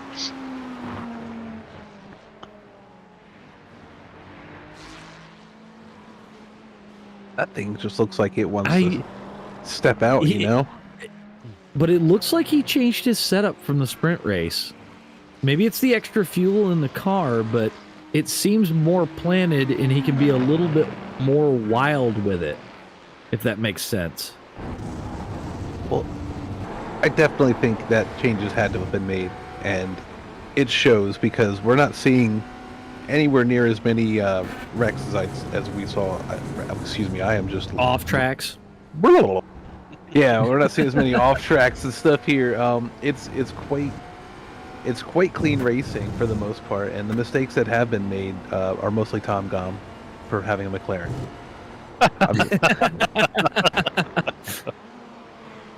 Sorry, Tom. We love you, bud. Yeah.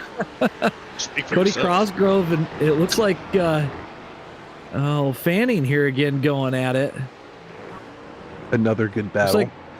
It looks like Cosgrove's finally able to, catch back up and not let Fanning get away, which is, I think, what the concern was prior to Marjorie Banks heading into the pits was, were we going to see Fanning walk away from him here?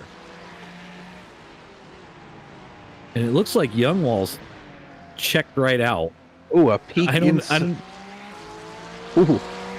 Cosgrove, he's not leaving any room on the table here. He wants to make sure he either pressures Fanning into letting him by or making a mistake. Yeah, this is. He lets up a little bit here, but I think we're gonna see a good battle here with them peeking. And nice save, very nice save. Doesn't look like he loses any time. And Fanning looks like he's just gonna stroll away with it.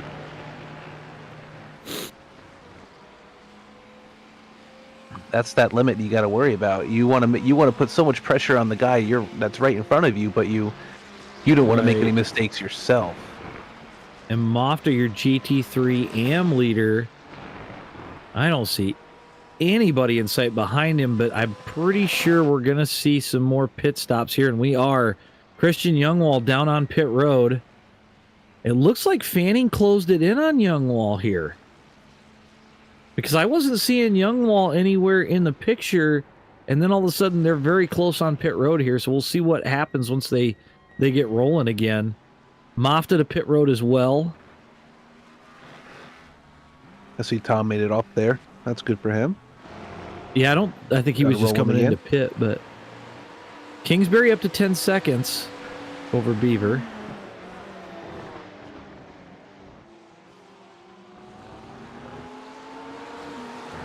Now, for those that don't know, what is the difference between the GT amateurs and the GT pros? Is there a difference in the car itself? No, cars are the same. I believe it's iRating more than anything to separate that out a little bit. Okay, that makes sense. And we see Justin Malillo is out of the race. So. Yeah, so it looks like after that crash earlier, he decided to retire. There's too much damage to the car. I also see Forrest still sitting on pit road with Korn. That's a free position for Lambert then, which is good stuff. Yeah, Lambert up to 4th. Still a minute and a half back. Looking at Ray Kingsbury here. He's leading GT3 Pro at the moment, but I don't know if he's pitted yet. I'm going to say I believe not.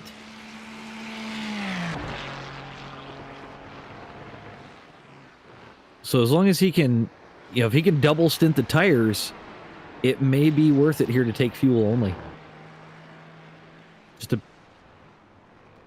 And Ray's bringing it down right now, so we'll see if he can. That answers our question for us, doesn't it? Right. Yeah, like I said, do you try to double stint the tires here? And Youngwall's not far behind, so I guess it depends on how much you've chewed your tires up So, and Youngwald and Christian did pit, so. Yep, yeah, we saw that the last lap. So Christian will go ahead and take the lead here, and it looks like he'll have a comfortable lead over Fanning.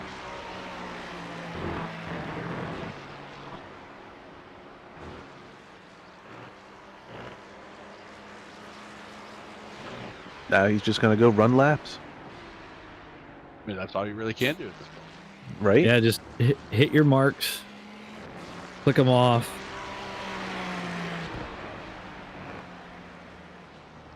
And enjoy the ride. Yeah. And don't let second place get too close. You guys ever been to Spain? Negative. I've actually never left the country. Matt Kingsbury finally bringing it down pit road here. Looks like Beaver stayed out.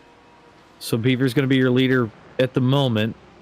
Brandon Lambert also on pit road. Not sure if that was a scheduled stop or if something happened. Looks like scheduled stop, so he's down and off. But it puts him a lap down. Almost, yeah. So Aaron Beaver's your new leader, GTP. I would expect probably the next lap, maybe two, we'll see him cycle through, but hopefully he can put some time on these guys and come out of the pits a little bit closer here. Now, how long is the an average pit stop for a GTP? I want to say right around a minute. Wow. Maybe a little bit less. Yeah, it was about 50, 51, I think. So, you're going to see a little bit of pullout. If he can get 2 laps out of this, it'll probably help him more than just 1. Coming up on Tom Goff. Tom gives him plenty of room there, taking the inside of that turn, and Beaver makes easy. He's going to stay out another one here, and I don't know if that was just missed because he had Tom to the inside, or if this is all part of the plan of run it until it's out of fuel, because you're going to be faster the lighter that you are. So the later that you can pit, the less fuel you're going to need. We've got Miklajic in second, but Kingsbury's all over him, and I don't think Miklajic is pitted yet either. So I expect him in the next lap to 2 to probably cycle out here. And Kingsbury's 41 seconds back from Beaver, so my hypothesis of Beaver staying out until it's out of gas, if he can open that gap up, it's going to make it to where he might be able to be a little bit closer to Kingsbury here at the end. Now, I just thought of this. Hopefully I can make sense when I ask this question. If you can double... You run the car as long as you possibly can you feasibly double stint your tires? I mean, with less than 8 on the car. That'd be less than 8 tires on the tire. I mean, you could, yeah. Theoretically. And we've got Fanning and Marjorie Banks back at it after they come out of the pits here. He's going to look to the inside. Don't hit that turtle. We've seen what happens there. And it looks like Crossgrove's going to re-enter the conversation with these two. Oh, and contact's made. Doran coming down into 1. And Beaver's into the pits. So he was, what, about 43 seconds up when he pitted? Yes, right there. It'll be interesting to see what happens here. Ryan Lambert about ready to get his lap back, so that's good news for him. Right around now. Just watching Fanning and Marjorie Banks just wheel these cars around these things. And Kingsbury possibly going to get around him too. And I'm watching Crossgrove just sit there waiting to see if they touch and take each other out and he gets to capitalize, or what's going to happen here with about a little under 15 to go. Rubbing his hands together with eager anticipation. Come on. Exactly. Let's mess up. Just make a small mistake. Give me that position. Now is it a matter of who's got freshest tires and? Well, they all came in together. Oh, so who's pushing it harder? If it's me and I'm Cosgrove, I'm gonna sit here and wait. I'm just gonna lurk. He's gonna pull a Fanning. Yeah, I'd sit there and lurk. But the other problem is you got Kingsbury right behind you. So it's a 4-way battle for second in that class. Right behind them. Yeah, the GT3 Am leader right behind you, and that's for an overall. Right. So anybody's probably looking at eager anticipation. I'd have to say it's Coletta in that 9 car. Oh. Fanning's showing him, hey, I'll peek it, I swear. Yep. Could be he was also trying to get some of that clean air. Could be a little bit of column A, a little bit of column B. Yeah, but you know, you're.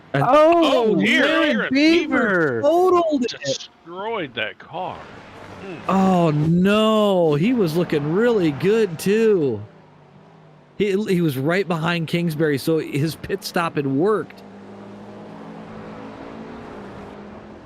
Just gets into the gravel and loops it around. What happens here?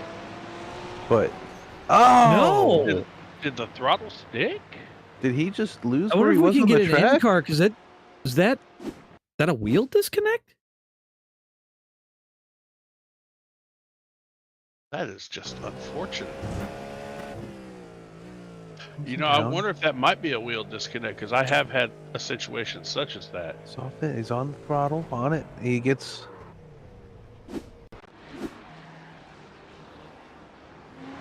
Not really sure what totally happened there. I mean, I've had a couple of issues where my Moza setup has disconnected, and I swear it's like the throttle just slams to the ground. Yep. Oh no! Are we gonna see? Oh no! Oh no! To Matt Kingsbury as well. That is just an unfortunate racing incident. Yeah, it looked like Matt was to the outside there and got gamified. Yeah, the GT3s they tend to slide a little bit here. I'm trying to give him some room. Oh, I mean, looked like Tom was running the GT3 line. I don't know why there wasn't a float out there on Kingsbury's part, but we're gonna go look at Gary Freeman here. Coming in hot here into the corner, taking it wide, and gets in the gravel here, and he's just grading the dirt with his tractor again. Just doing Gary things. Tom's slow to move. I don't know if there was some damage from the contact with Lambert, and he just kind of shoots off the end unless he's just trying to get out of the way at the moment. It looks like he's trying to be careful to, make sure everybody else gets around him safely. Yeah, I'm not really sure what's going on, but I imagine those tires are hot, and he knows it, and he's just trying to get a little bit. That would be my guess. Kingsbury not looking bad after that contact with Tom Gom, though, and really, a little smoke in the tires there, but seems to catch hardly any damage from that and is able to keep the car running at a reasonable pace. We've got about 10 minutes. Just over 10 minutes Miklasik left. holding down second, 37 seconds back from Kingsbury. So Lambert might have a shot at a second, but he is holding down a podium after the earlier incident. Excellent comeback from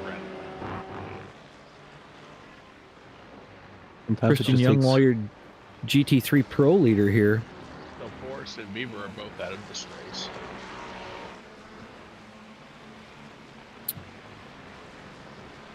Ten minutes to go here. Is it getting dark now? No, I think we're getting some cloud cover rolling in a little bit. Looks like Kingsbury's backed off a little bit, but Fanning now behind Kingsbury.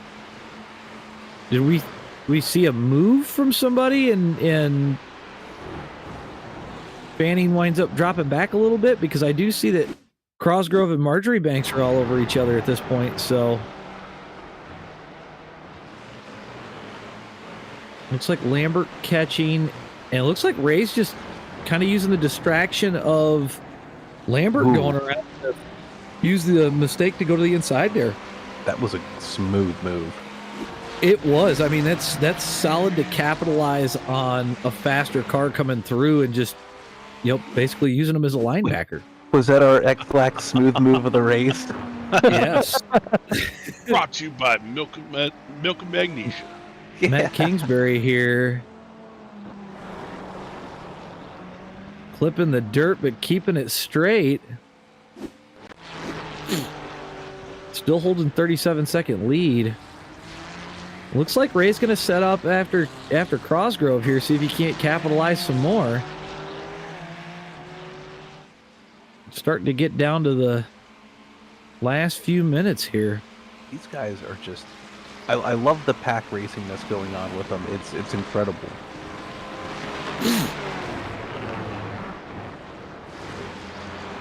It makes you wish that you could see a NASCAR race go that way.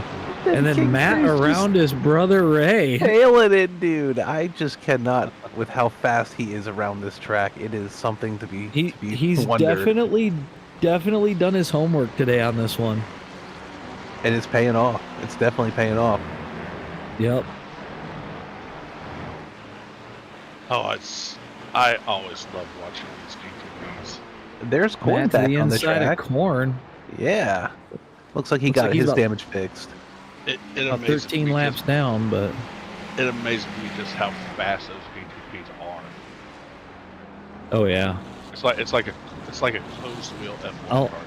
I'll be interested to go back and watch Corn's stream from this and see what all happened in his race there, but looks like the car's all back together, so just putting down laps, getting some time with these guys at this point.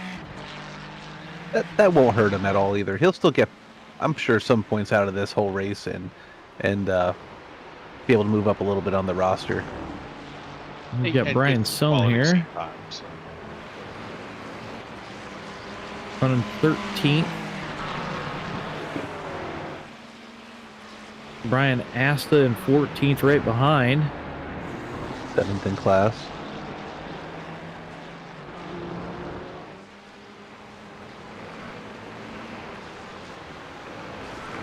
Looking smooth.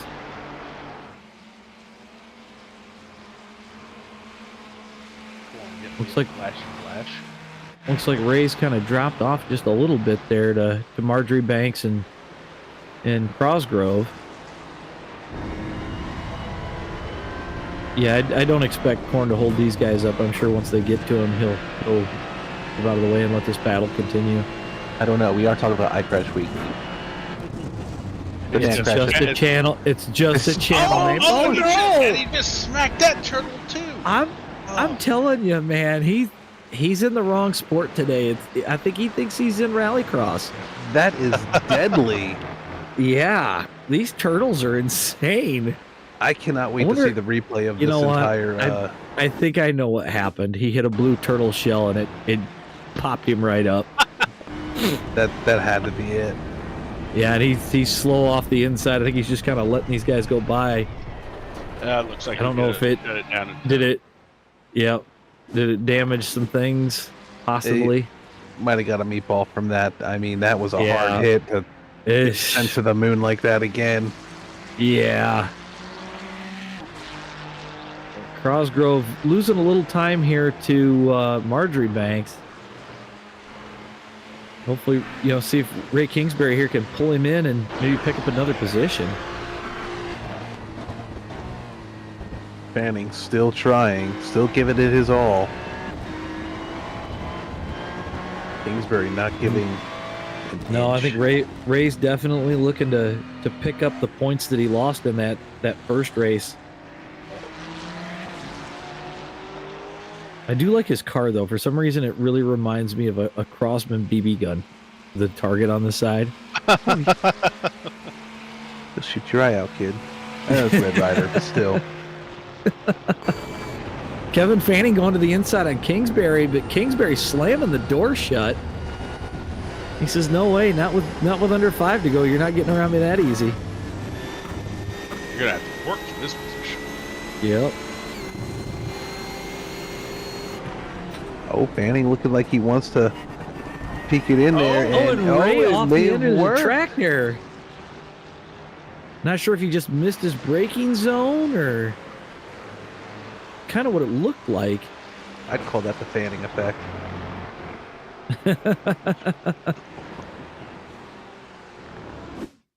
Is that like the butterfly effect? Is that what we're looking at here? Yeah, but way more. We're gonna take a look at what happened, but That's the Dakota Fanning effect. yeah, it looks like he just broke late and it just slid through the corner. Maybe she got a little tight. Maybe? Because I didn't really see him fighting the wheel as it was coming down into the corner, and it wasn't until afterward. But it was absolutely a great save on his part, though. But you also saw him working that wheel back and forth afterwards, so. Right. Especially coming through that high-speed right-hander. How hot do you think their brakes are right now? Oh. Very. Fry an egg in an instant. You know, that right there is going to cause you to have to back it up just a hair bit more. And Marjorie Banks so hard. Joseph, Marjorie Banks going to pull it out here. Joseph, just go ahead and stick your tongue onto that brake rotor. Tell us. I'd rather stick my tongue to that frozen pole like Ralphie did in Christmas Story. Or not Ralphie, that other kid did in it. Oh, God. We're getting to that time of year, aren't we? Let's not talk about it yet. Yeah, I don't want to think about it. We got Turkey Day yet. Matt Kingsbury not even thinking about the holidays, though. No, he's not. Not on the run he's got. Look at them go, man. This is go. I swear. Oh, he locks it up really quick. A little bit of dirt, but he gets it moving right away. He's just trying to put some tread onto his tires. That's all. No, he said, forget Thanksgiving and forget Christmas. I'm out of here, folks. Thinking about all that stuffing, maybe. You gotta focus, Matt. Well, Joe, you had to bring up stuffing. Now that makes sense. I know. He's holding down a 42-second lead with 2 minutes left. Looks like we got Coletta and Mofta. This is for the GT3 AM for the win here in this class. Yeah, with the 2 minute warning coming up here in just a couple of seconds, you know, everybody's going to be pushing as absolutely hard as they can, giving it their all to make sure that they can try and maximize here. Mopta doing an outstanding display of patience and pressure at the same time, trying to get, Coletta to make one mistake, one slip up so that he can possibly grab that win. And you can see what I'm talking about when we were riding here with Mofta, how the Porsche handles left-right switchbacks differently than the Ferrari. Did you see the Ferrari kind of slide and you saw that Porsche get real twitchy? Yeah, he definitely is watching the handwork on that wheel. You see it looks like it could be a handful at times. But it just looks like so much fun. Get a better view of that wheel from his in-helmet cam. Some counter steering going on here and there. Watch the turtle. You see how you can also see the Ferrari kind of pitch and slide. And Lambert going around there at speed. It's so funny every time. Lambert's just like, see ya. We just seem to catch him at the right time. Crosgrove still all over Marjorie Banks, just waiting for a mistake. About 38 seconds to go. These two here are just making it look effortless. So it looks like we might get at least one more lap. I'm not sure where the overall leader is at the moment. He gone. Looks like like Matt's coming down the backstretch right now. In a situation like that, if I were Cody Cosgrove, I would be happy with where I'm at. Only because Blinky Boys scare the hell out of me. Something's going on with Kingsbury, because I am seeing Mikulajic pull in hardcore right now. He's down to 28 seconds, unless he's just mailing it home because we're on the last lap. It's a good possibility. If you have that big of a gap, I absolutely would understand. He is. He's milking it. Oh, Yeah, but he's got it down to 13 seconds. Oh, is there something wrong with Kingsbury? He looks like he's... Because that...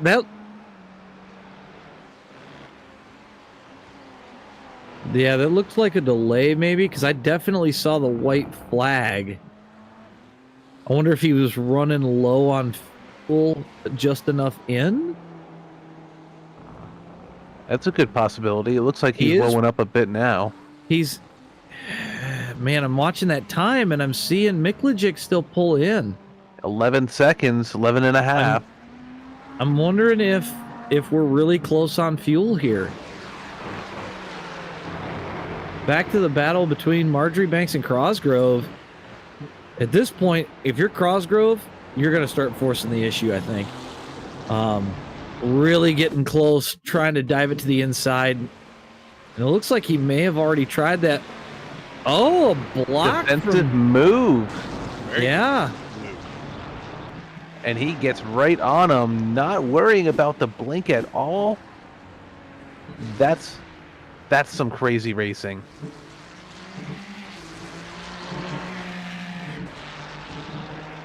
Looks like Kingsbury's going to come through the final turn from what I see on the track. Oh, and Coletta's around. Oh, what a shame, especially on the last lap, too. Kingsbury overall winner, Matt Kingsbury. Taking the flag. As he celebrates coming down the front stretch. Nice turnaround from last week, followed by Paul Miklijic. What an impressive second. Impressive game by him in that last lap. Let's talk about Brandon Lambert for a second. Wrecks on the first lap and brings it back to within 42 seconds here at the end. To get a podium. Yeah. Especially with as fast as he was going in spots. You know, we almost saw some things that could have turned into big wrecks. It just goes to show just how resiliency can pay off in a race, especially in one this long. Exactly. Christian Youngwall is going to be your winner in GT3 Pro. Looks like Marjorie Banks held off Cosgrove for second, Fanning in fourth, Ray Kingsbury fifth. Here comes Mafta to take his flag. GT3 winner right there. Looks like Coletta actually collected it back up, still holding on to second here at the line for second place in GT3 AM.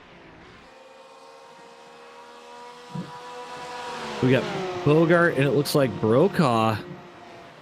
See if Brokaw can send a go for Broke pass here to maybe pick up another position, but I don't know if he's close enough. Looks like he had the run coming out of the corner for a second there. He's going to the right side there, or left side, my problem. And takes the flag. I mean, what a valiant effort that was out of that last corner. I was looking for a last-ditch effort there, but... Would you say that he was going for Brokaw? Ooh. And then we've got... Looks like Asta, Son. Gary Freeman, and Tom Gom. And Tom's Gom. Rounding out the field here today at Aragón. That was some exciting racing, though. I mean, we saw some really close battles all race long. Can't thank Too Fast Racing enough for having me this time around, too. This has been an absolute blast watching these guys go around this track and battle it out.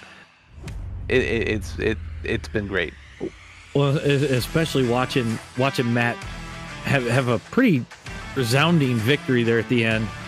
Dominating. With Paul Miklijic, Brandon Lambert, Aaron Beaver, Kyrian Forrest, and Justin Malilo in sixth.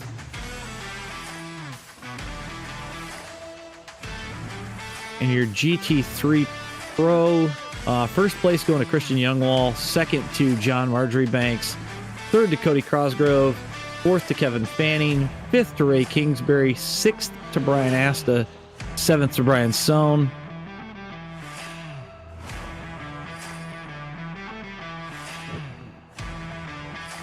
And then top five in GT3 AM, first going to Marwan Mofta, second Daniel Coletta, third to Kevin Bogart, fourth to Tim Brokaw, fifth to Gary Freeman.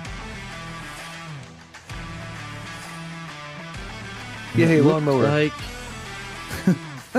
Looks like we've got a couple of winners here to interview.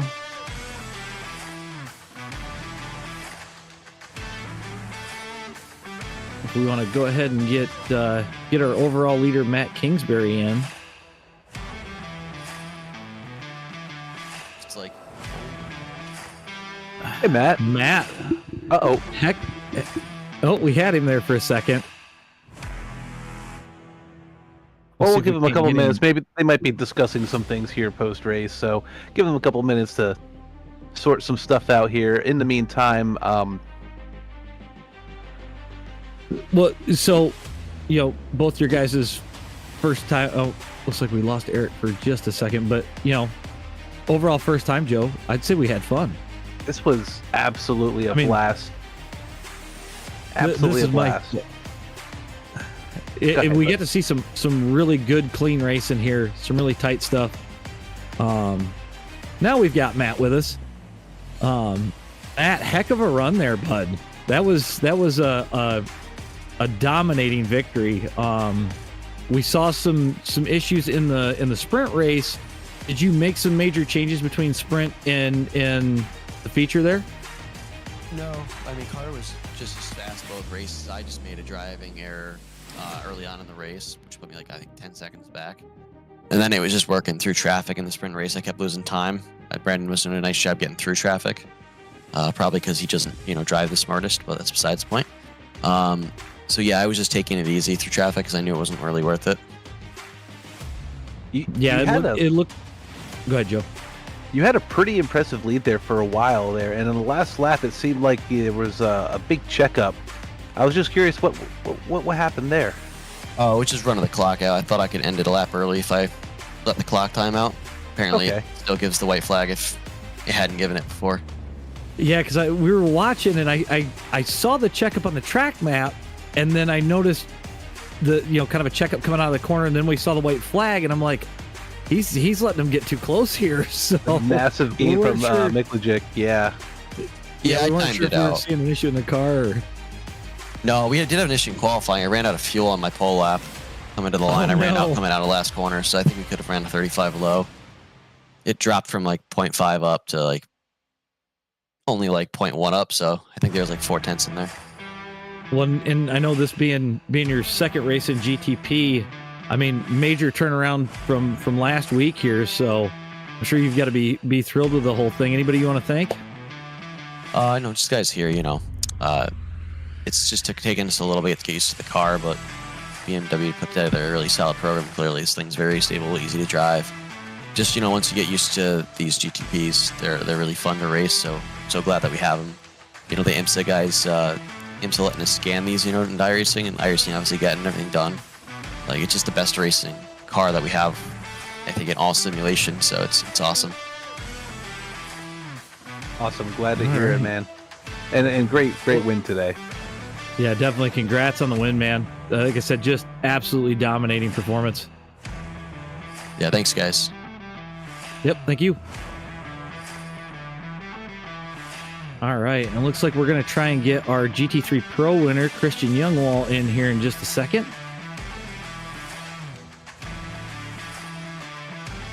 That's a true strategy play that he had there. Yeah. Oh, very much. And we've got your GT3 Pro winner, Christian Youngwall. Christian, great drive today, man. Thank you. So it looks like your strategy was working about. It seemed like you were just trying to get out front, check out, and not have to worry with the battle that was going on behind you. Yeah, I mean, during the sprint race, still trying to figure out we were trying to figure out a setup before the race a little bit. Couldn't quite get with the temps and stuff. I think we figured it out pretty good towards the end. I mean, we finished 1-2 in the sprint, which was really good, me and John. And then when we were talking before the 50-minute, we were like, when we get onto the start, let's just no fight, just try and get away, and worked out really well. I was gonna say it looks like it worked out in your favor. I know we were watching John have a almost a four-way battle for second there for a while, and looked like you had pretty clean sailing most of the race. Yeah, I mean, the first few laps, John was within like a second. Then he got a slowdown, and that brought him into with Cody and Kevin. And I basically said, I'm like, fight for your life and give me all the space you can. And that's basically what he did. Wow. Well, it looks like I've been in both cars before. From your side of things, was it really tough driving the GT3s around such a tight track with the GTPs kind of cutting in and out of you guys? Yeah, especially this track, like at these temps too, like when it's hotter. I'm not saying it's crazy temps, but the cars definitely are on the limit around a lot of these corners, and it's a left to right, like across the track when you're on the limit, and the GTPs don't have too much, I think, to go, so they got to really make up their mind. So it definitely makes it more interesting, because if they go for the corner, we really have to sacrifice speed if we want to either not get a slowdown or try to not lose too much. Well, and it seemed like from what we saw out of you guys, it was the GT3s were definitely sliding out of the corner more, making it tougher for the GTPs to get around you guys cleanly. So I'm sure that probably played a little bit into effect of, get out in front and try and mitigate any issues with any of the faster cars. Yeah, we were definitely, there was definitely times when we were four-wheel sliding, when we were like not under crazy load. You had a definitely bad wheel spin when the tires started to get worn for us. The right sides were horrific before the pits. I know Cody, I think, had the problem too with the tire wear and stuff. It just a lot of I guess a lot of thinking at this track here when you see another car, or if you get clean air, it's definitely an advantage here for sure. Right. Definitely well, like I said, looks like it. Ooh, 16-second lead. Yeah, I mean, like I said, congrats on a major victory there. Anybody you want to thank before we let you go? I guess just thank you guys for doing what you are. Thanks SimCar for hosting, and I had a good time. Alrighty, Awesome, well, man. congrats on the win. And thank you, Christian, for putting us. Excellent. Thanks for having me. All right.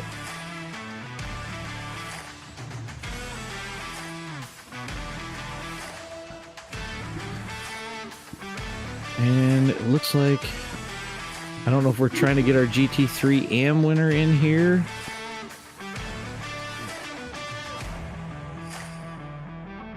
Eric's gonna go check overall, alrighty. Yeah, overall, like I said, heck of a race to watch today. The GT3 battle was awesome, and to watch Lambert try to drive up through the field as well was impressive in its own right. I gotta hit. Yeah, I mean, watching Brandon, especially after he got taken out in the first lap, just having to deal with those damage issues and stuff too. Yeah, it knocked the rear wing right off the car, and we saw him pushing. I mean, he was definitely going. I wasn't sure if he was going to be able to catch him or not. He tried, and we saw him get loose a little bit later in the race, and I think he decided, you know what, I'm just going to back it down and let it come to me at that point. But still a heck of a recovery on his side. Oh, absolutely. Yeah. I gotta hand it to Korn for giving it his all this race. Gom and Korn. I mean, the fact that you've got two guys that just predominantly race oval, they give it a shot, and they had fun with it. I think. Well, I'm sure we'll find out from Korn later. So, but yeah, I've got to give it to those guys, especially coming in and racing with guys like Christian and actually giving it a shot here. It's not the easiest thing to do. So I definitely wouldn't have been able to drive anywhere near as fast or as consistent as these guys were on this track today. It looked like you were fighting it, quite a bit, but it also looked like you guys were having such a good time out there. We were just sitting up here the whole time. I wish we were down there racing. I kind of wish that I would have told Gary I'll race this thing instead of announcing, but and it looks like we're gonna try and get Tom Gom here to get his take from an oval racer's standpoint of this.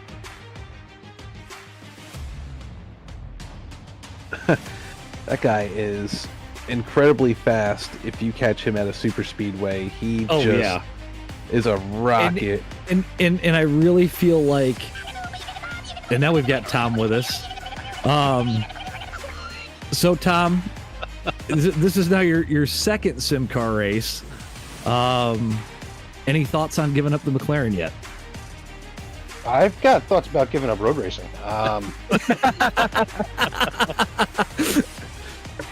Well, we I've had more enjoyable events at You didn't look that bad. You didn't. Oh look no, that I bad. was that bad. The 600 iRating shows. Hey, I was actually just in the middle of that incident that I had with Kingsbury, trying to have a discussion with him. He says 600 iRating as I cry with my 400 iRating. Right. But I was just trying to discuss that with him when you guys asked me to come up for the interview. I'll go back to that conversation with him later. Maybe it's my inexperience with road racing. Not my intent to take out the field leader. We all looked at it from here. It almost looked like you were sliding through the corner as he was trying to come to the outside. Right, which boggles my mind why you would take a lane that wide with a car that's that stable. And why you would brake so soon. And especially after I gave him the preferred line, he probably should have been gone long before I even got to the corner. I'm not sure if he slipped coming up. Because with the temps today, we did see that quite a bit. So yeah, and the fact of the matter is, I locked the brakes up, trying to stay off of him going through the turn. I was like, and somebody who's as good as he claims to be, he should have been gone. That's just my fair opinion on that.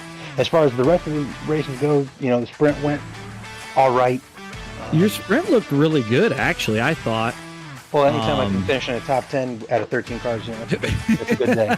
That's a good day. So, and the flames look real cool coming out of the back of that McLaren. You got a real edgy look. The whole reason why I drive it is because give me fire one time out the rear. Obviously, looks like the car ate chili. Yeah, right. Roll that All beautiful right. beef. Well, Tom, we'll let you get back to that conversation with Matt. So thanks for coming in and giving your opinion on the whole thing. So yeah, no, it's been fun. This is it's a fun league to be a part of, especially if you want to compete against drivers that are more than capable. Not this guy. I think if you gave me a front engine car that weighed about 3,700 pounds and a 4-speed, I might be doing a little bit better. But maybe we can talk to Gary about giving you an 87 for one of these. We'll have to see about that. Thank you, Tom. All right, Tom. Thanks, Tom. Oh. All right. Well, gentlemen, anything else from either of you in closing of this? I went to see if we can interview Marlon, but he stepped away from his CP. So his CP. Alrighty. Yeah, I think that was probably one of the coolest races I've seen, and it was just been absolutely amazing being able to not broadcast, I'm sorry, I look at the word broadcast, to commentate here today for Too Fast Racing.